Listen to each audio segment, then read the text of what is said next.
নমস্কার, ঠিক সন্ধ্যে 6টা নিউজ 18 বাংলার জেলা থেকে সরাসরি নিয়ে আপনাদের সঙ্গে রয়েছে আমি তমশ্রী। শুরুতেই আসানসোলের খবরের দিকে নজর রাখতেই হবে, কারণ আসানসোলে জলা জমি ভরাট করে আরএসএস কার্যালয় তৈরি করার অভিযোগ। রাজনীতির রং না দেখে যেমন শিলিগুড়িতে তৃণমূল নেতাকে গ্রেফতারের নির্দেশ দিয়েছেন মুখ্যমন্ত্রী মমতা বন্দ্যোপাধ্যায়, তেমনই আসানসোলের জলা জমি ভরাট নিয়েও পদক্ষেপের নির্দেশ দেন মমতা বন্দ্যোপাধ্যায়।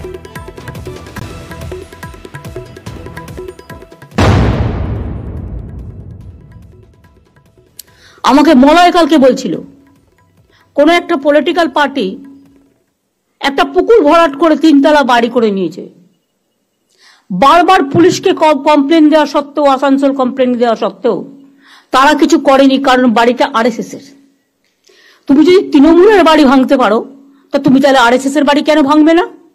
আর পুকুর ভরাট করেছে। ল্যান্ড রেকর্ডে কি আছে দেখে নাও।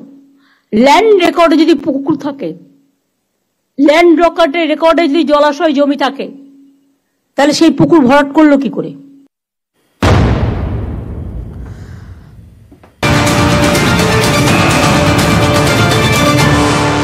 মুখ্যমন্ত্রী মমতা বন্দ্যোপাধ্যায়ের নির্দেশ, আর এরপরই তৎপর প্রশাসন। আসানসোলের 21 নম্বর ওয়ার্ডে আরএসএস এর বিরুদ্ধে বেআইনি নির্মাণের অভিযোগ, অর্থাৎ আরএসএস কার্যালয় তৈরি করার অভিযোগ। সরাসরি চলে যাব, আমার সঙ্গে রয়েছেন আমার প্রতিনিধি দীপক শর্মা রয়েছে, দীপকের সঙ্গে কথা বলবো।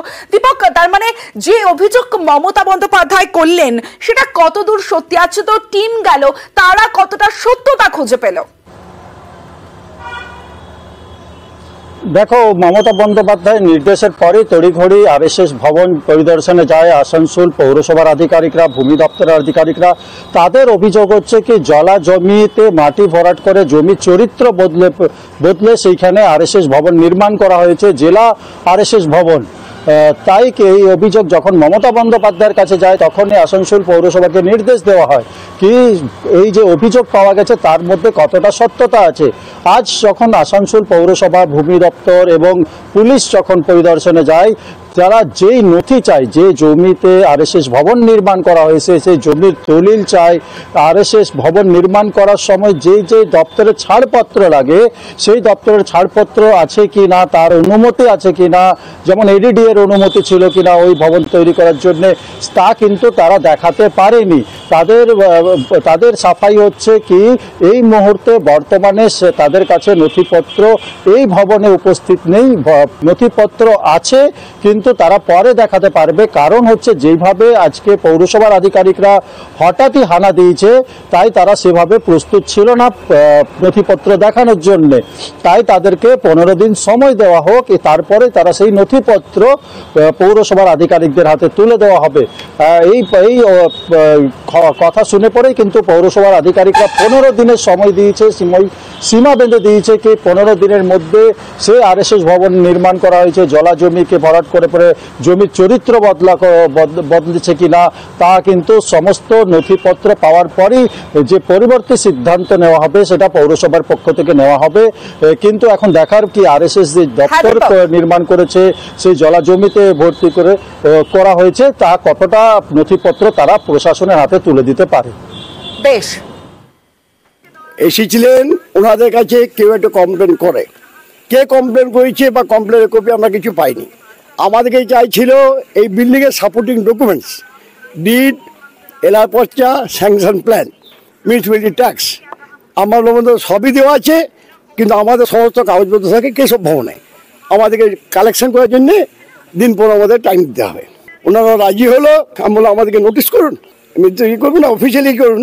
ওরা বললো হ্যাঁ তারা নোটিশ করছি, আমার নোটিশ করুন, আমরা ঠিক অফিসিয়াল এই যা বটে আমার টাইম নেবো, সেই টাইম দেবেন, আমরা দিয়ে দেবো সব। না, পুকুর কোনোদিন এটা ছিল না। এখানে এটা বিল্ডিং একটা কমপ্লেন অভিযোগ জমা পড়েছে, তো সেই নিয়ে আমরা কাছে বললাম কাগজপত্র প্রোভাইড করতে। ওনারা বললেন ওরা প্রোভাইড করে দেন।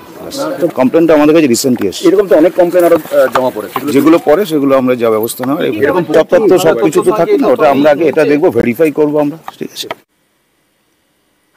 আসানসোলের ছবি আপনারা দেখলেন, যেখানে জলা জমি বুঝিয়ে সেখানে আরএসএস এর কার্যালয় তৈরির অভিযোগ, মুখ্যমন্ত্রীর নির্দেশ এবং সেখানে পদক্ষেপ প্রশাসনের। অন্যদিকে শিলিগুড়ির দিকে যদি নজর রাখি, রং না দেখে পদক্ষেপ, সরকারি জমি দখল করলে কাউকে রেয়াত করা হবে না, একেবারে জিরো টলারেন্স। সোমবার এই কড়া বার্তা দেন মুখ্যমন্ত্রী মমতা বন্দ্যোপাধ্যায়। তারপরেই জমি দখলের চেষ্টার অভিযোগে গ্রেফতার করা হলো তৃণমূল নেতা।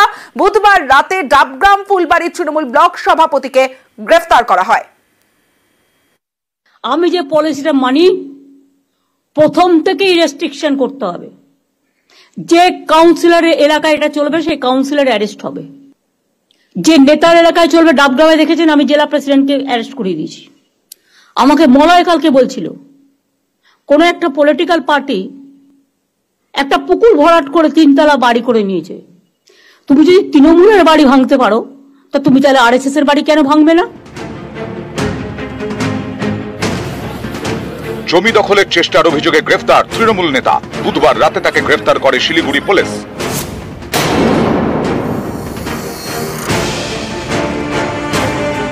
ডাবগ্রাম ফুলবাড়ি তৃণমূল ব্লক সভাপতি দেবাশিস প্রামাণিক।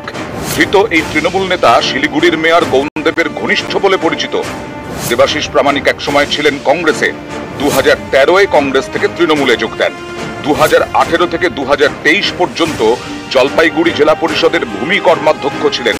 তারপর ডাবগ্রাম ফুলবাড়ি ব্লকের তৃণমূল সভাপতি। জেলা পরিষদের প্রাক্তন ভূমি কর্মাধ্যক্ষ দেবাশিস প্রামাণিকের বিরুদ্ধে জমি দুর্নীতির ভুরি ভুরি অভিযোগ।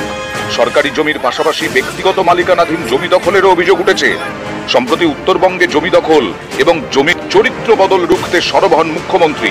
প্রশাসনিক বৈঠকে পুলিশ এবং প্রশাসনের কর্তাদের দ্রুত পদক্ষেপের নির্দেশ দেন। তারপরেই বুধবার গ্রেফতার তৃণমূল নেতা দেবাশিস প্রামাণিক। বৃহস্পতিবার গ্রেফতার আরো 2 অভিযুক্ত, বিমল রায় এবং মোহাম্মদ কালাম। মুখ্যমন্ত্রী যখন বলেছেন যদি তথ্য প্রমাণ থাকে, যে তথ্য প্রমাণ যার বিরুদ্ধে থাকবে সে অ্যারেস্ট হবে। তথ্য প্রমাণ যার বিরুদ্ধে নেই, অন্যায়ভাবে তো কেউ অ্যারেস্ট হবে না। মুখ্যমন্ত্রী আমাদের নেত্রী, উনি যেভাবে বলেছেন সেভাবে হবে। না, আমি খবর পেয়ে আসলাম। এই গ্রেপ্তার পুলিশ বা সিআইডি কে দিয়ে অপরাধীদেরকে একটু আড়াল করে রাখা এবং জনগণের মধ্যে ইমেজ বিল্ড আপ করার জন্য এই গ্রেপ্তার কিনা। উনি ওই এলাকার বেতাজ বাদশা, তার সম্পদ মনে হয় অনেক রাজা মহারাজার থেকেও বেশি। ডাবগ্রাম ফুলবাড়িতে জমি দখলের চেষ্টার অভিযোগে তৃণমূল নেতা গ্রেফতার। আর ধূপগুড়িতে জেলা পরিষদের জমিতেই চলছে অবৈধ নির্মাণ। ধূপগুড়ি থেকে ফালাকাটাগামী 31 নম্বর জাতীয় সড়কের পাশে নির্মাণ কাজ শুরু হয়েছে। ধূপগুড়ির সুরেশ দে স্মৃতি মার্কেটের সামনে। কিন্তু তারপরে এখন তার সামনে দোকান হচ্ছে, দেখতে পাচ্ছি। এগুলো নিয়ে তো কমপ্লেনও হয়েছে, এটাই বলতে পারবো না, শুনেছি কমপ্লেন হয়েছে, কিন্তু তারপরে কোনো ব্যবস্থা হয়নি। হয়তো কোথাও কোনোটা হয়তো পারমিশনে হচ্ছে, কোনোটা মানে পারমিশন ছাড়াই হচ্ছে, সেগুলো একটু দেখার ব্যাপার আছে। খোঁজ নিয়ে দেখতে হবে কোথায় কারা এটাকে সাপোর্ট করে কাজটা করেছে। আইনি পদক্ষেপ নেবেন এই ব্যবসায়ীদের বিরুদ্ধে? সভাধিপতি ম্যাডাম আমাদের জেলা পরিষদের উদ্যোগে এবার তদন্ত চালাচ্ছেন, তিনি অবশ্যই একটা ব্যবস্থা কিছু করবেন। নিউজ 18 বাংলা।